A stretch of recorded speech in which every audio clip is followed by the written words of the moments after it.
вестите на Сител. Во студиото со вас, Славица Арсова. Добар ден и добре дојдовте. На почеток гледаме кои настани го одбележаа денот. Интеграцијата на Македонија и регионалните предизвици дел од обраќањето на претседателката Силјановска-Давкова пред Генералното собрание на Обединетите нации. Филипче ја презентираше резолуцијата до 10 февруари усвојување на уставните измени, неприфаќање на идни условувања со идентитетски прашања. Проработа радарот на Скопскиот аеродром. Вториот, стар 30 години, ќе биде заменет со нов. Секој 10 жител на Трубарево има здравствени проблеми, покажа пулмолошкиот скрининг кој продолжи и денеска. Од утре нови построги сообраќајни казни, на пешачки се забранети слушалки и мобилни телефони, построга контрола и на електричните тротинети. Овие вести во живо од Њујорк известуваме за очекуваното обраќање на претседателката Гордана Силјановска-Давкова пред Генералното собрание на Обединетите нации. Известуваме и за резолуцијата со црвени линии која денеска ја презентираше лидерот на СДСМ. Останете со нас, почнуваме.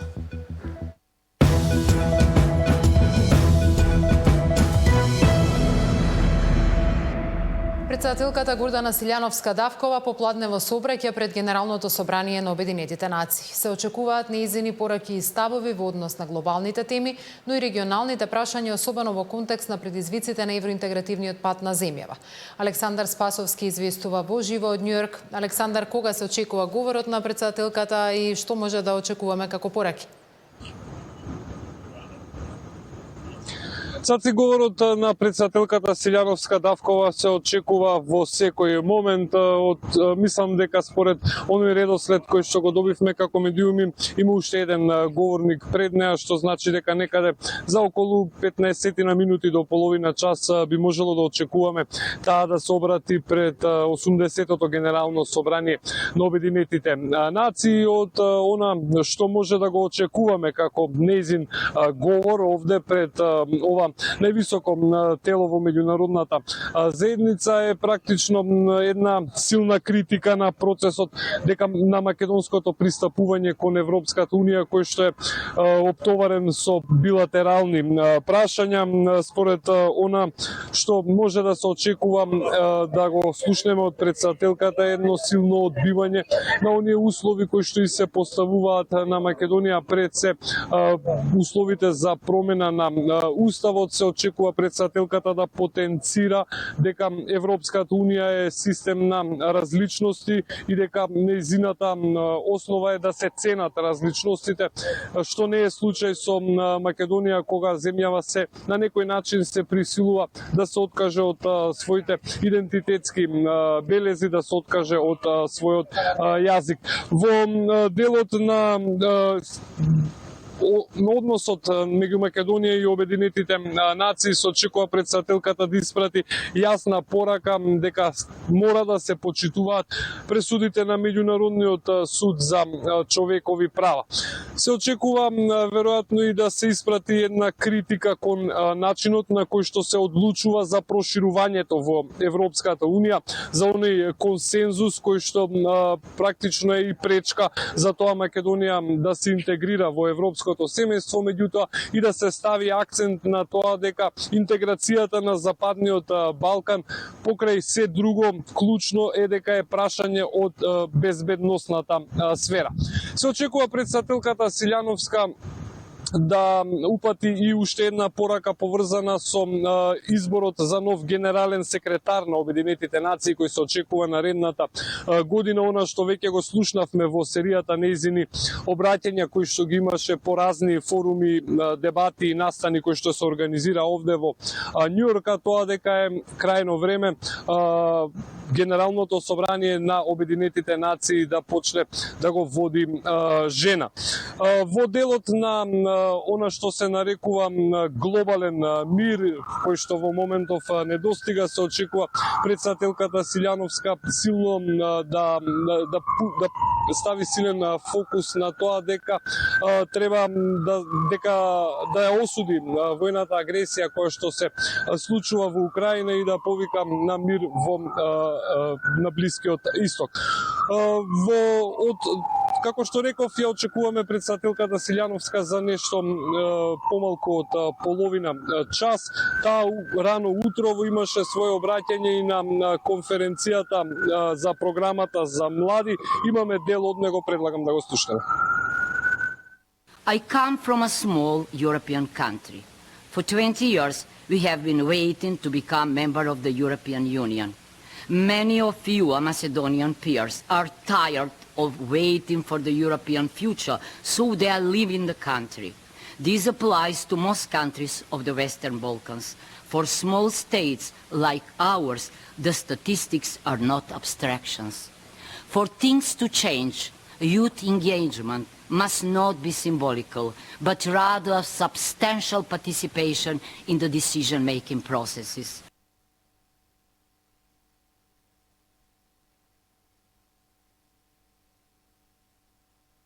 Александар, во очекување на говорот на претседателката, ќе те имаме повторно во централното издание со пораките кои ќе бидат упатени, секако и за другите активности на македонската дипломатска делегација во Њујорк. Благодарам. Лидерот на СДСМ Венко Филипче ја представи резолуцијата за црвените линии, која од денеска ќе патува до претеничките групи во Собранието.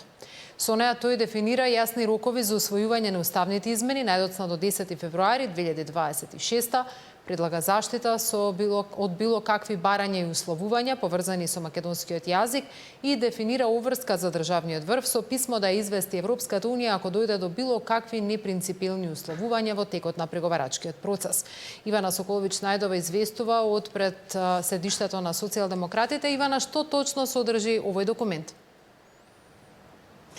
Да, денеска беше презентирана резолуцијата со која што опозицијскиот лидер Венко Филипче вели дека ги поставува црвените линии во кои што Македонија треба да се движи на патот до полноправното членство. На 4 страници тексти, околу 10 точки, Венко Филипче вели дека очекува национално обединување и консензус со сите политички чинители околу овие црвени линии, вели дека за идентитетот, јазикот и историјата не се преговара, а тоа се црвените линии кои што беа наведени во текстот на резолуцијата.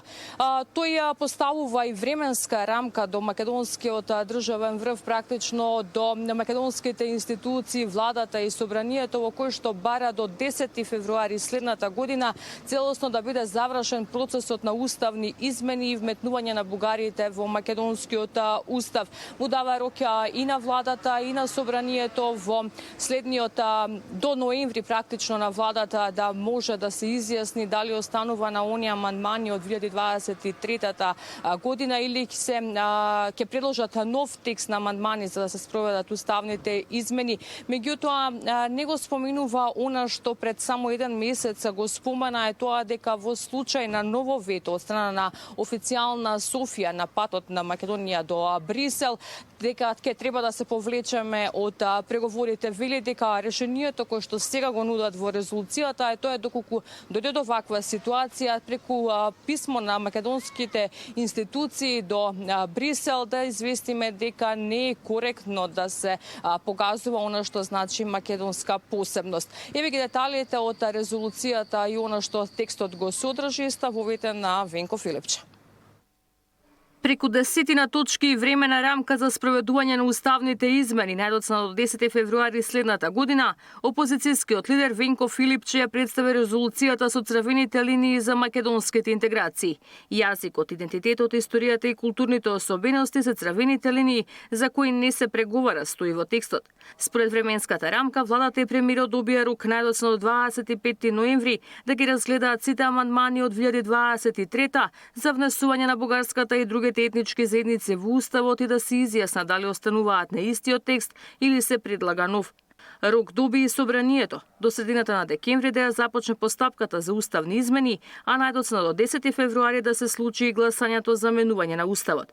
Истиот ден да се извести Европската унија дека завршена е врската за деблокада на процесот, а со тоа му поставува рок и на Брисел до 15 февруари да се одржи меѓувладина конференција и да биде отворен првиот кластер темелни вредности.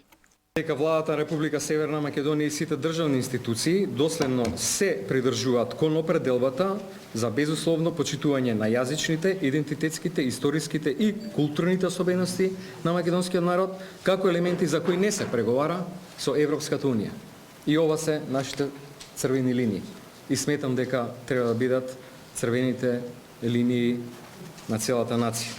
Република Северна Македонија е подготвена да ги исполни обврските од преговарачката рамка со ЕУ, вклучувајќи ги и уставните измени, со јасна определба дека е тоа последна пречка без прифаќање нови барања или прашања од билатерален идентитетски карактер. Сите билатерални прашања со Бугарија ќе се решаваат во билатерални разговори и инструменти воспоставени меѓу двете држави на еднаква основа, без да се создаваат нови блокади на преговарачкиот процес. Наместо напуштање на преговорите доколку Бугарија постави ново вето како што побара пред еден месец, Филипче сега вели дека подобро решение е преку заедничко писмо на државниот врв да се известат европските институции дека е потребно безусловно почитување на јазикот, идентитетот и историјата како елементи за кои не се преговара.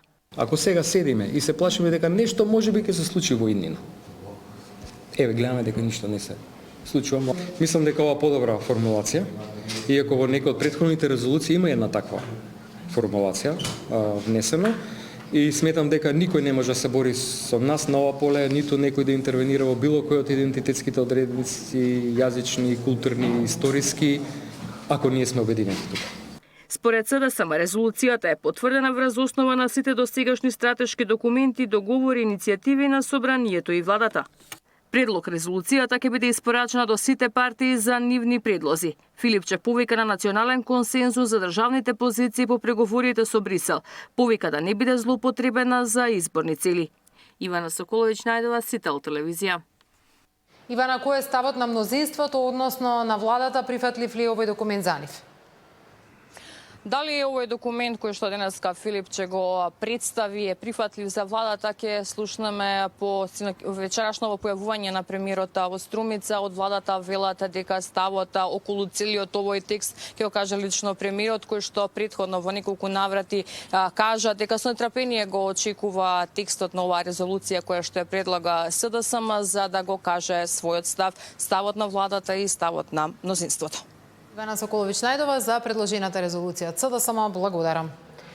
Али Ахметиот Тетово со остра порака до владата, ако земјата скршне од европскиот пат, граѓаните ќе тргнат кон Албанија или кон Бугарија, апелирајќи до премиерот Мицкоски ЕУ курсот да не се доведува во прашање. Изјавата предизвика бурни реакции. Дуи возврати со демант, пораките се извртуваат, целта е Македонија обедината да влезе во ЕУ без никакви повици за поделба. Политичката реторика се заострува во пресрет на изборите. Ахмети со порака до владата, доколку не продолжат со евроинтегративниот пат, државата ќе се подели на две страни. Едни ќе тргнат кон Албанија, други кон Бугарија. Ова вчера вечер во Тетово го изјави лидерот на ДУИ, кој му се обрати директно на премиерот Мицкоски, предупредувајќи го дека евентуалното скршнување од патот кон Европската Унија ќе ги доведе граѓаните на оваа земја во ситуација да немаат друг избор. Затоа не ги хранете нашите сограѓани со омраза, бидејќи не се албанците тие кои ја преземаат државата, ниту бугарите. Албанија и Бугарија се во ЕУ, каде ќе бидеме? Христијан Мицкоски е млад, е патриот, но многу задоцнет. Денес патриотизмот не се мери со зборови, туку со придонес за зближување на заедниците, за унапредување на вредностите што не приближуваат до Европската Унија, а не со заглавување во минатото. Примерот на историското помирување меѓу Франција и Германија треба да ни биде поука. И денес целата кампања ја води со мотото Наша Македонија. Но чија е Македонија? Ако се действува на тој начин, државата ризикува да се распарчи. Македонија како целина мора да оди во Европа, но тоа не може да се случи без албанците. Оваа порака на Ахмети најде на остри реакции кај дел од македонските политички партии. Од СПМ велат изјавата на лидерот на ДУИ содржи наратив на поделби и создавање на етнички тензии. Социјалистичката партија ги обвини интегративците дека се жедни за власт и спасот од одговорност, па се служат со сеење омраза и поделби. Најмалку во ДУИ можат да бидат загрижени за евроинтегративниот процес на Македонија. Не можат затоа што како тиранин повеќе од 20 години безочно владееа со Македонија, крадејќи ги сите нејзини ресурси и злоупотребувајќи ја власта. И во опозиција ДУИ жедна за власт и за спасот од одговорноста, постапува противуставно со најавата на поделба на државата. Обвинителството да покрене постапка против Али Ахмети за повик за загрозување на територијалниот интегритет на Македонија, побара од Демократскиот сојуз. Председателот на ДУИ, барајќи спас од кривичен прогон на неговата одметната криминална партиска врхушка, веќе подолго време работи на поделба на граѓаните, но оние кои се наводно определени за европскиот пат и оние кои се божен против. При тоа сака да прикаже дека македонците, за разлика од албанците, не сакаат членство на државата во Европската унија. Но откако не успеа да докаже дека ДУИ е ексклузивен и легитимен представник на албанците во власта, Ахмети реши да отиде чекор подалеку и да ги повика албанците да одат во Европската унија со Албанија, а македонците со Бугарија. Ова, меѓу другото, е злонамерна сугестија на поранешниот командант на УЧК, дека мнозинството македонци би прифатиле да станат бугари само заради членство во Европската унија. Од ДУИ демантираат дека лидерот Ахмети упатил порака за поделба на граѓаните и тврдат дека се работи за скандалозна и потикнувачка злоупотреба и извртување на тезите на Ахмети. Демократската унија за интеграција најостро реагира на тенденциозните наслови и интерпретации кои се појавија во дел од медиумите со тврдења за наводна поделба на државата. Таквите квалификации се неточни и искривуваат јасна и недвосмислена порака. Од партијата вела дека Ахмети во изјавата потенцирал дека целта е Македонија да стане дел од Европската унија и без притоа воопшто да се спомене поделба. Мирјана Давидовска, Сител телевизија.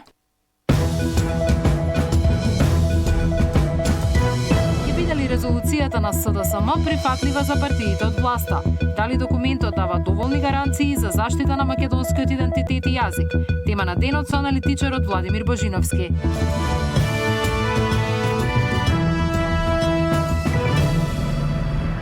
Радарот на Скопскиот аеродром од утрово повторно е во функција. Од МНА велат дека стручните служби 3 дена деноноќно работеле на отклонување на дефектот и дека безбедноста на сообраќајот не била нарушена.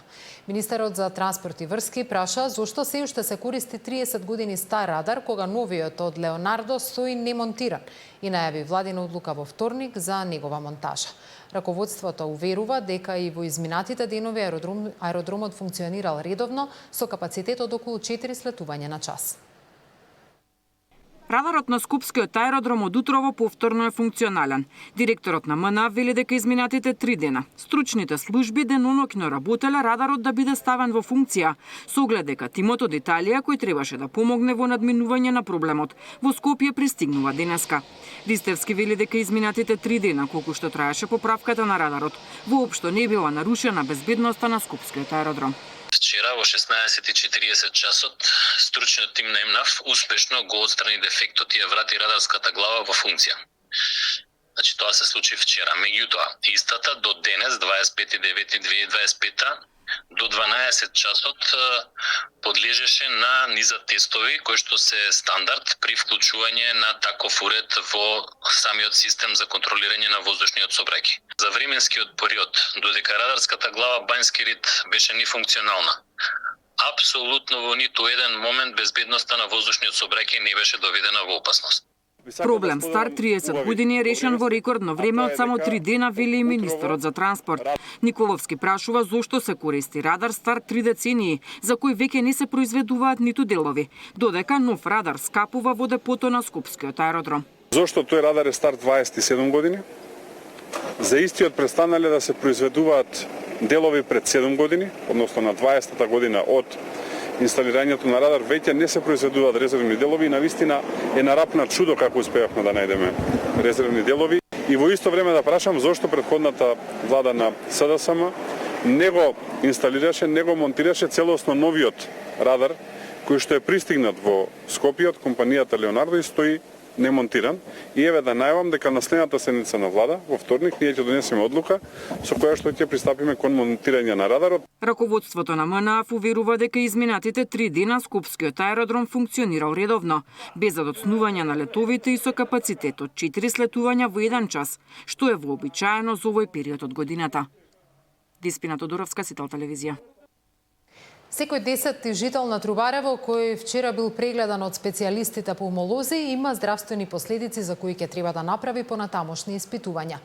Скринингот продолжи и денес, а Министерството најави дека ќе продолжи во етапи и во следниот период. Од 111 прегледани жители на Трубарево после големиот пожар, вчера 11 се испратени на дополнителни испитувања на пулмологија.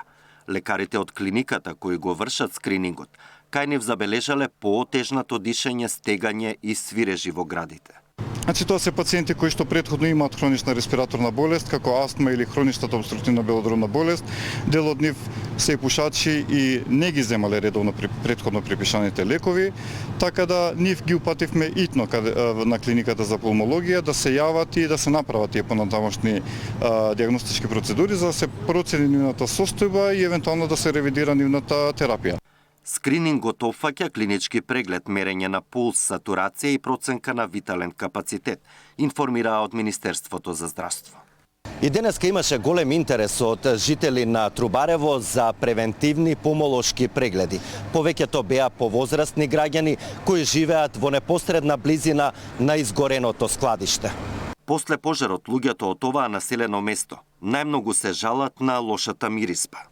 Не се диши на сабајле на вечер, особено многу. Чувствувате ли некои тегоби? Да, главоболки понекогаш така. Првиот ден не остив, вториот ден остив нешто на градиве, тешко дишење, а овие последни 2-3 дена па главоболка. Печење на очи, на нос, љутење, така, мирис тежок. Ужасно нешто. Се чувствува. Јас во моментот на пожарот бев на 150 до 200 метри. Кај мајка ми бев, имав нешто обврски, така да денот таму го преседов. На 2-3 пати излегов надвор, немам потешкоти, ама со самото тоа што до поручек да бев присутна на тој простор, сакам да се прегледам. Поголемиот дел од пациентите, освен печење на носот, печење на очите, печење во грлото, помалку стегање во градите, значи тоа се оние симптоми со кои што најчесто ќе се пожелат откако се случи пожарот за електронски отпад овде во Трубарево, така да тие поминуваат со едни општи препораки. Дел од пациентите кои што имаат веќе хронична болест, а немаат некоја позначителна тегоба, не им е влошена основната болест, за нив е препораката да се јават на редовна контрола кај матичен лекар и евентуално да се јават на пулмолог заради нивната основна болест, која што за среќа во моментот сега нема никакво влошување. Скринингот за населението во Трубарево се спроведува 2 дена, вчера и денеска на 2 пункта од страна на тимови од пулмологија.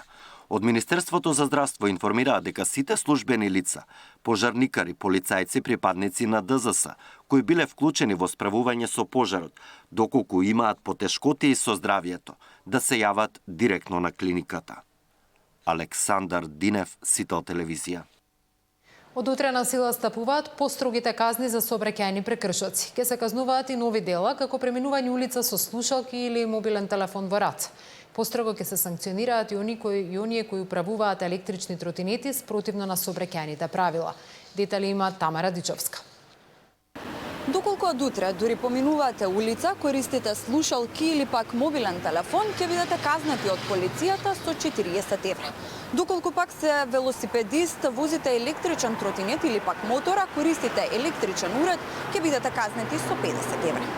Овие нови измени спаѓаат во законот за сообраќај на патиштата. Значи на велосипеди, мопеди, мотоцикли и електрични тротинети за користење на електронски уреди, слушалки на двете уши, телефони, таблети и слично, како и глобите за пешаци кои користат такви електронски уреди при преминување преку коловозот и велосипедската патека или велосипедската лента, стапуваат во сила 8-миот ден од денот на објавување во службен весник. Дел од граѓаните се запознаени со законот кој што стапува од утре на сила, но дел денеска првпат слушна. Велат ќе го почитуваат бидејќи не сакаат да бидат казнети, а е добро и за нивната безбедност. Дали знаете дека од утре, доколку користите слушалки или мобилен, напоминуваат улица, ќе бидете казнени? Знаеме. Как ќе го почитувате тоа? Па ќе видиме, сега ќе пробаме. Што мислите еве за овој закон, дали ќе ги подобри состојбата во сообраќајот? Па одма не, ама се надеваме дека ќе се подобри. Сега дознав. Да? И што мислите за законот? Па мислам дека е добар, за да можеш да слушаш околината околу тебе, да не сме изгубени. Да, ми кажа од дома. Да, и што мислите еве за овој закон, дали ќе го почитувате? Па да, почитувале. Дека ние ќе сме казнати. Зашто да сме казнати? Ама не само тоа и за наша безбедност. Ништо, мислам дека се глупости. Зошто? Затоа што никој не може ништо направи ако има слушалки и додека вози. Ништо не му менува. Сега тоа е нов закон, мора да се почитува. Според новите членови во законот за велосипедистите или пак оние кои возат електричен тротинет или мотоцикл, за време на возењето не смеат да користат слушалки, телефон или друг вид електронски уред, бидејќи би им се намалила можноста за реагирање и сигурно управување со возилото, како и стабилноста. Пешакот пак е должен, кога поминува коловоз или велосипедска патека, да се движи и преминува внимателно, без при тоа да користи телефон, слушалки или смарт часовник, бидејќи би му го намалило вниманието додека преминува улица. Македонија е една од првите земји од Балканот која го воведува овој закон. Во Косово од лани пешаците кои поминуваат улица, користат телефон или слушалки се казнуваат со 50 евра, додека пак во Бугарија се разгледува воведување на ваква мерка. Со новите мерки властите очекуваат да се зголеми вниманието на пешаците и возачите, а со тоа да се подобри безбедноста во сообраќајот. Тамара Дичевска, Сител телевизија.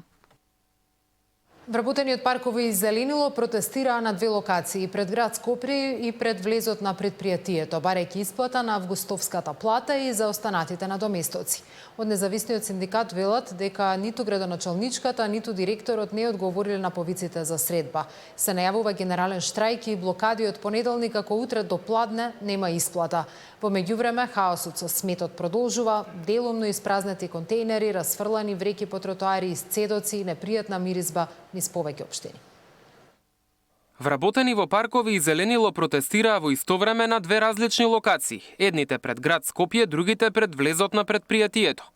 Сите побара исплата на платата за август. Од независниот синдикат вела дека испратиле неколку дописи до Арсовска, но не ги примила на средба. Не успеале да го исконтактираат ниту директорот. И покрај тоа што подпишане спогодба и колективен договор на нивен работодавач, се уште не се исплатили не само платата за месец август, туку и регрес за 2022, јубилејна награда од 2022 наваму, потоа имаме новогодишни награди кои што не се исплатени, иако беше договорено да биде тоа сукцесивно.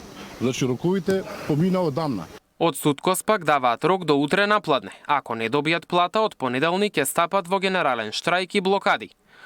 Од друга страна, проблемот со ѓубрето останува нерешен. Сител и денеска направи обиколка низ повеќе општини, а сликата беше ужасна. Дел од контејнерите беа испразнети, но вреќите со ѓубре што луѓето ги оставале по тротоарите, бидејќи внатре немало место, се уште стојат. На неколку метри од таму обратна ситуација. Депониите наоколу се делумно исчистени, но контејнерите се преполни. И пак нема каде да се фрли отпад. Дополнителен проблем е исцедокот од кој се шири непријатна миризба. И развлечените кеси од животни кои бараат храна. Рој, муви и оси летаат околу сите контејнери. Од Сдруженијето на млади правници утврдиле дека комунална хигиена постапува спротивно на законските одредби. Ја загрозува јавната хигиена и животна средина и ги повредува правата на граѓаните кои плаќаат за услуга што не ја добиваат. Ние поради тоа и ја поднесовме иницијативата за вонреден инспекцијски надзор во текот на вчерашниот ден до комуналните инспектори во градот Скопје, затоа што тие имаат надлежноста да вршат инспекцијски надзор над комуналното предпријатие и бараме од нив да излезат на терен или да направат увид во документацијата, односно да ги утврдат, да ги преземат сите активности кои се потребни за да утврдат што точно и зошто тоа се случувало и да ги применат сите можности и сите прекршачни санкции кои им стојат на располагање согласно законите. Ниту од градот Скопје, ниту од комунална хигиена. До сега немаат испратено известување која е причината што не се собира сметот.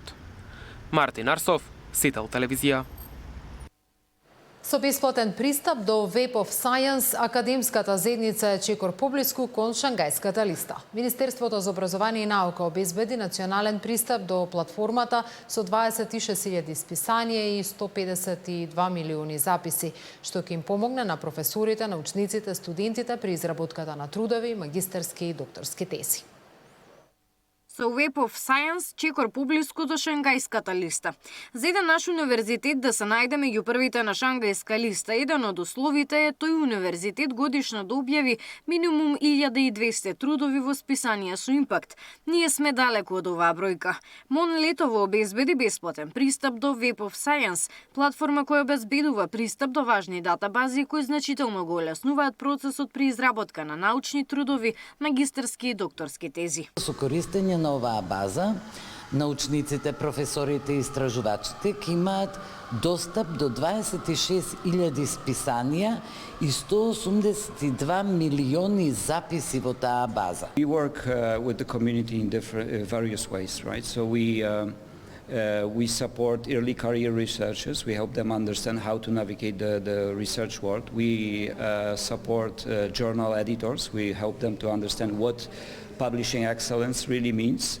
And we support rectors, ministries in understanding the trends in research, what needs to be supported in the current situation. Бенефитите од оваа соработка ќе бидат големи, проценуваат образовните власти. Бенефитот ќе биде голем со тоа што ќе мора да направиме додатни акции, а тоа е промена на Законот за високо образование и промена за Законот за научно-истражувачка работа, каде што критериумите за избор ќе бидат малку построги. Годинава МОН за наука од буџетот одвои 680 милиони динари, од кои 370 милиони се веќе распределени. Габриела Лескова, Сител телевизија.